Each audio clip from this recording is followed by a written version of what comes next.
नमस्कार। आज हम आपको स्नैपर सर्किट के बारे में बताएंगे।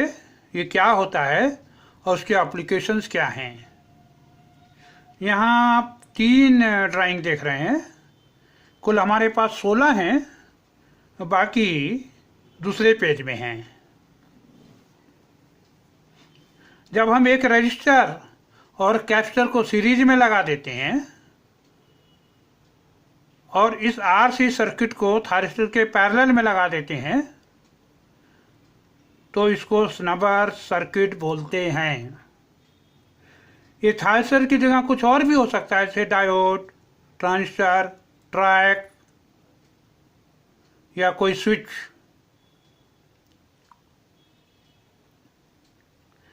अब इसका पहला उपयोग है लैचिंग करंट। लैचिंग करंट क्या होता है कि जब हम एक थारिस्टर को ट्रिगर करते हैं, गेट पल्स देते हैं, देखिए गेट पल्स है, तो थारिस्टर में करंट फ्लो होना शुरू हो जाता है।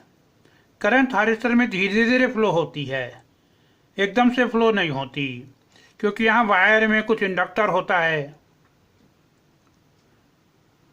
तो गेट पल्स इतना टाइम के लिए होना चाहिए कि इसमें कम से कम लैचिंग करंट फ्लो होने लगे। उदाहरण के लिए थारिस्टर TYN612 की लैचिंग करंट है 60 मिली एम्पियर। तो 60 मिली एम्पियर फ्लो होने से पहले ये IL है 60 मिली एम्पियर। अगर हम गेट पल्स हटा लें तो ये ऑफ हो जाता है। इसको लैच होने के लिए कम से कम इतनी करंट फ्लो होना जरूरी है, उतनी देर के लिए हम गेट पल्स रखते हैं। अब क्या होता है कि हमने गेट पल्स लगाई और ये IL है लैचिंग करंट, ये 60 मिली एम्पियर है। इसको ये धीरे धीरे बढ़ रही है यहाँ पे करंट, तो यहाँ से लेकर यहाँ तक इतना टाइम लगा इसको 60 मिली एम्पियर पहुँचने में। तो पल्स जो है इससे ज़्यादा होना चाहिए। लेकिन जब हम RC लगा देते हैं तो जैसे ये थारिस्टर ट्रिगर होता है, ये कैपेसिटर R से डिस्चार्ज होने लगता है। ये करंट I2 ये है। तो इसमें थारिस्टर में करंट I1 और I2 दोनों मिलकर फ्लो होती हैं, जो कि I3 है। ये ग्रीन वाला और ये ब्लू वाला दोनों मिलकर ये रेड कलर टाइप की करंट आती है। इसमें क्या हुआ देख रहे हैं आप कि करंट हमेशा लैचिंग करंट से ज़्यादा है, तो पल्स की भी छोटी भी हो सकती है। जब ये कैपेसिटर डिस्चार्ज होता है जिसमें हाई d/dt करंट फ्लो होती है, तो लैचिंग के लिए इसका फायदा तब होता है जब बड़ा थारिस्टर हो।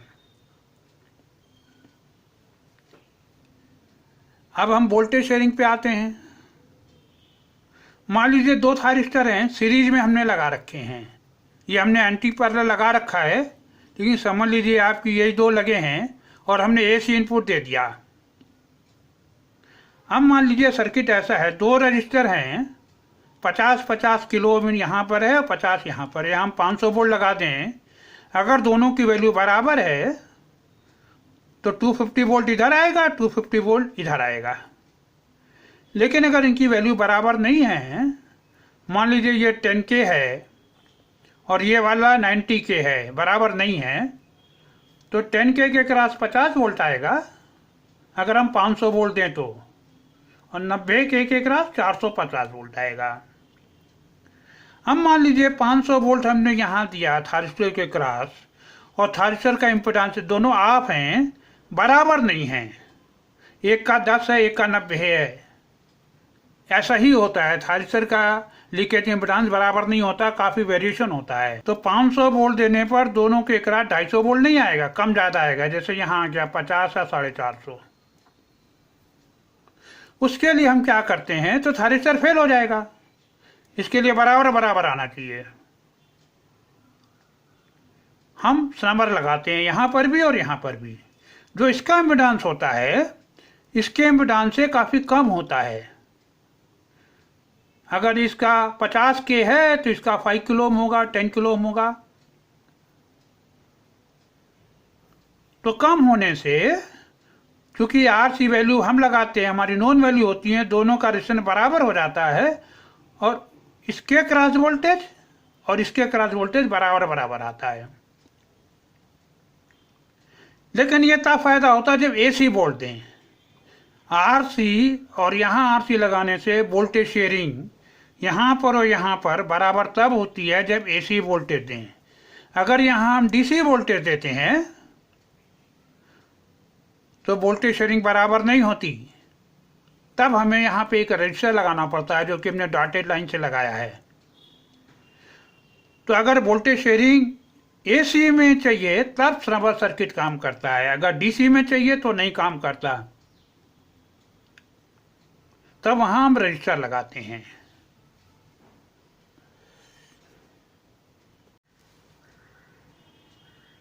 अब हम dV/dt प्रोटेक्शन के बारे में जानते हैं। यह हमने साइनसॉइडल वेव शेप दिखाया है। यहाँ पर क्या हो रहा है कि एक सर्ज आई है हाई वोल्टेज, सर्ज हमेशा साइन वेव पे सुपर इम्पोज हो जाती है, जैसे कि हमने दिखाई है 1 kV की सर्ज आ गई, कभी कभी ज़्यादा आती है।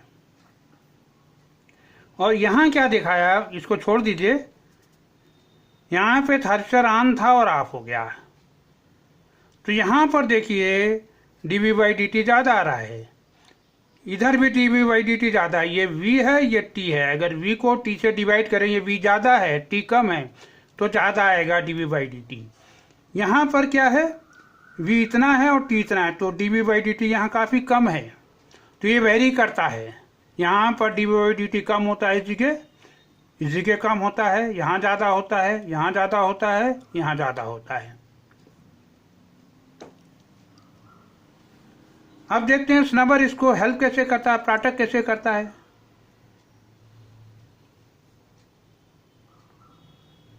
जब dV/dt हाई होता है तो फ्रीक्वेंसी हाई होती है। जब फ्रीक्वेंसी हाई होती है तो इसका इम्पिडेंस 1/c ओमेगा होता है ना, फ्रीक्वेंसी हाई होगी तो ये इम्पिडेंस कम हो जाएगा। जब ये इम्पिडेंस कम हो जाएगा तो ये टोटल कम हो जाएगा। जब टोटल कम हो जाएगा तो यहाँ पे वोल्टेज कम आएगा।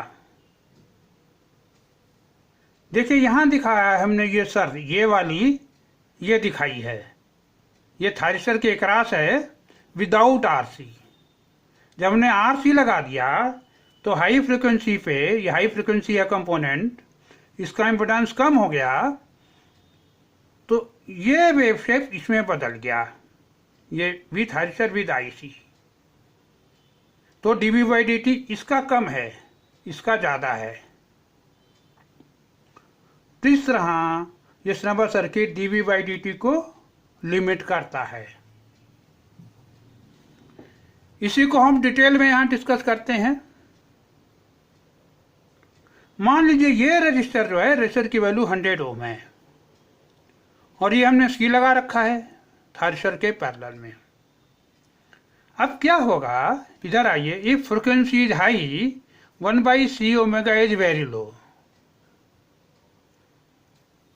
1/c ओमेगा क्या है, इसका इम्पिडेंस है। जब ये वेरी लो हो जाएगा तो ये करीब करीब शॉर्ट हो जाता है बहुत हाई फ्रिक्वेंसी में। तो ये जो आरसी है ये खाली आर की तरह बिहेव करेगा, ये शॉर्ट जैसा हो जाएगा।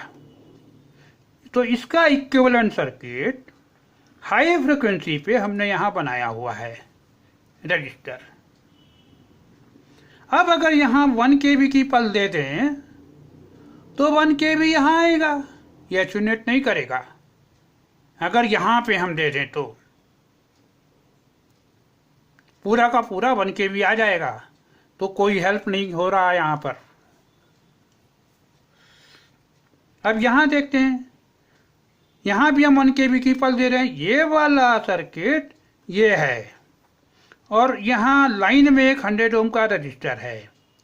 इस केस में जब हाई फ्रिक्वेंसी पल्स आती है, हाई फ्रिक्वेंसी में ये 100 ओम है, लो फ्रिक्वेंसी में नहीं। लो फ्रिक्वेंसी में इसका इम्पिडेंस ज़्यादा होता है सी की वजह से। सी शॉर्ट है जब हाई फ्रिक्वेंसी आती है, नहीं तो सी शॉर्ट नहीं है। तो 1 kV की पल्स आएगी तो ये आधा आधा हो जाएगा, तो 1 kV का यहाँ कितना मिलेगा, 500 वोल्ट। तो अगर यहाँ एक लोड रेजिस्टेंस या सीरीज रेजिस्टेंस या कुछ है, तब हमको dV/dt में फ़ायदा होता है, और जो 1 kV था वो 500 वोल्ट हो जाता है। पूरा अभी भी ख़त्म नहीं हुआ, कम हो गया थोड़ा। अब यहाँ पे देखते हैं, मान लीजिए इसकी जगह एक रिएक्टर है, तो रिएक्टर का इम्पीडेंस क्या होता है, एल ओमेगा। तो हाई फ्रिक्वेंसी में ये एल ओमेगा है ना, ओमेगा ज़्यादा होगा तो इसका इम्पीडेंस ज़्यादा होगा। तो हाई फ्रिक्वेंसी में इसका इम्पीडेंस बढ़ जाता है और इसका कम हो जाता है, क्योंकि यहाँ सी है। तो ये जो पल्स का सारा वोल्टेज यहाँ हाई रेजिस्टेंस है ना, हाई इम्पीडेंस, यहाँ ड्रॉप हो जाता है और थारिस्टर के क्रॉस कम आ जाता है, लो वोल्टेज आता है। तो एल की वजह से इसको ज़्यादा प्रोटेक्शन मिलता है। अब यह लाता कहाँ से है? क्या होता है, हर इलेक्ट्रॉनिक सर्किट के पहले या पैनल के पहले ट्रांसफार्मर होते हैं, लंबे लंबे वायर होते हैं, उस सब में इंडक्टेंस होता है। वो इंडक्टेंस फ्री नहीं होते, वो मदद करता है, आप लगाएं या ना लगाएं मदद करेगा। लेकिन ज़्यादा पावर जब होती है या बड़े बड़े प्रोजेक्ट होते हैं, या फिर भी प्रिकॉशन लेना चाहें, तो ये थारिस्टर है, ये आरसी है, ये वाला सर्किट ये है, उसके सीरीज में हम रिएक्टर लगा देते हैं, हम इस पर डिपेंड नहीं करते। और ये रिएक्टर एयर कोर रिएक्टर होता है, जिससे ये सैचुरेट ना हो। तो ये रिएक्टर ये वाला है, ये थारिस्टर ये है, और ये आरसी हाई फ्रिक्वेंसी पे एक रेजिस्टेंस बन जाता है, क्योंकि इसका इम्पीडेंस कम हो जाता है। तो जब यहाँ सर्ज आएगी तो यहाँ पे वोल्टेज कम आएगा। और ये सर्किट dI/dt प्रोटेक्शन भी देता है रिएक्टर की वजह से। जब इसमें करंट फ्लो होती है तो ये रिएक्टर करंट को बढ़ने नहीं देता। रिएक्टर में करंट के अगेंस्ट इनर्शिया होता है। अगर करंट 0 है तो जल्दी फ्लो नहीं होगी, धीरे धीरे फ्लो होगी। अगर कम करना चाहें तो धीरे धीरे कम होगी। तो इस रिएक्टर की वजह से dI/dt कम हो जाता है।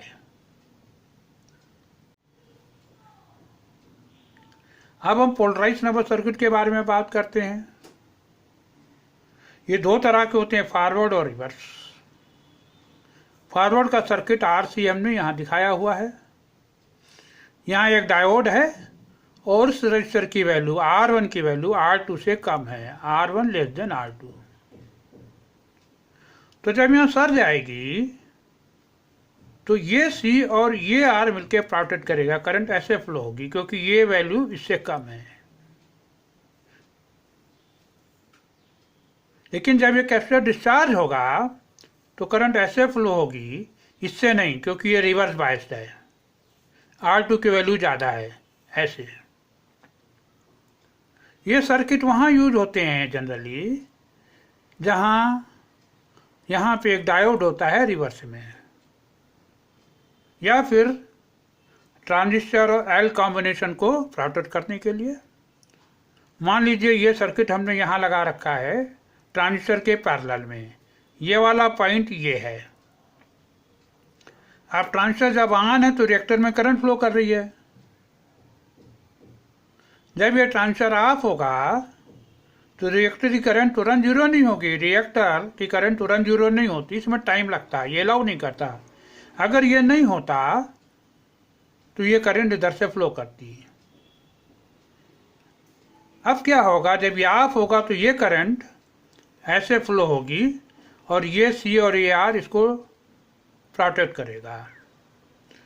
जब ये ट्रांजिस्टर ऑन होगा तो ये कैपेसिटर इस ट्रांजिस्टर और इस रजिस्टर के थ्रू डिस्चार्ज होगा ऐसे। रिवर्स में ये सर्किट है, अंतर क्या है कि यहाँ पे एनोड ऊपर था, यहाँ कैथोड ऊपर है। यहाँ पे जब सर्ज आएगी तो ये C और ये R, ये R1 कम है R2 से, स्नमर बन जाएंगे और इसको ओवर वोल्टेज से या डीवी/टी से प्रोटेक्ट करेंगे, हाई फ्रिक्वेंसी के ओवर वोल्टेज से, और ये कैपेसिटर इस रजिस्टर से डिस्चार्ज होगा।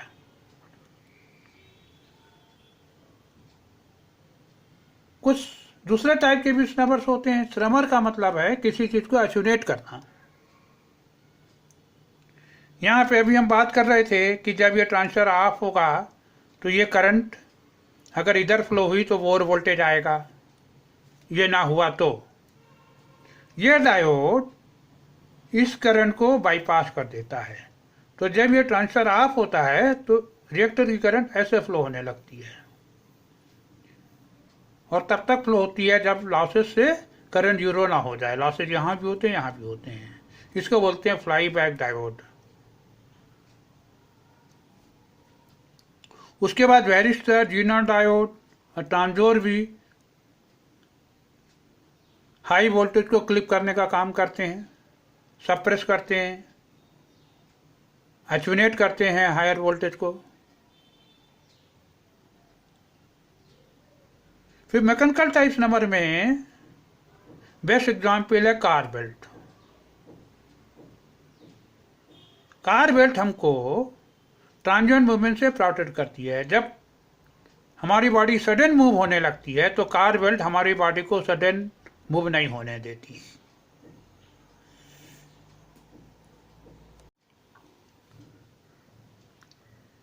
थायरिस्टर को विलियम शॉकली साहब ने 1950 में प्रपोज किया था। उसके बाद उसका डेवलपमेंट गार्डन हॉल और उसकी टीम ने 1956 में किया। आज के लिए इतना ही।